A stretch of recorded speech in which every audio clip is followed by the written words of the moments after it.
Hello everyone! Nung Sabado pa talaga itong video na 'to, ngayon ko lang na-edit dahil busy-busyhan ako nung Sabado. Hindi, naglaba talaga ako nung Sabado. May dala ngang isda ang asawa ko, galing siyang panggabi at nung umaga nga ay may dala siyang isda. Gawin ko daw itong fish fillet dahil nasarapan daw siya sa isda na niluto ko nung nakaraan. Yun ay yung tilapia na ginawa kong fish fillet. Kaya nilagyan ko na nga yan ng itlog, asin, harina, paminta at yung kalamansi at syempre yung panghuli ay yung ating magic sarap na pampamagic ng lasa.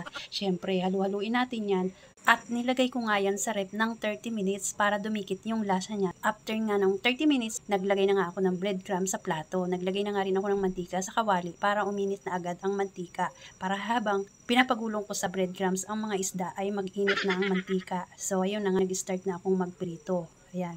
Hindi naman nagtalsikan ang mantika dahil nga sobrang init na niya nang nilagay ko ang isda. Kaya kinamay-kamay ko na nga yan. Yan, medyo nasusunog na nga siya dahil nag-brown na siya ng todo. Pinawisan na nga ako dyan sa pagluluto. Nakakapangalahati pa nga lang ako ay nag-aya na nga akong kumain. Dahil yun naman ay hindi isang kainin lang namin. Dalawang hainan namin yun.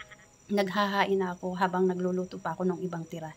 Dalawang ang aming sausawan dyan. Yung akin ay yung sweet and sour at yung kanila naman ay yung ketchup. Wala din kaming sabaw. Ay, ang kape pala. May kape pala kami habang yan ang aming ulam. Thank you for watching.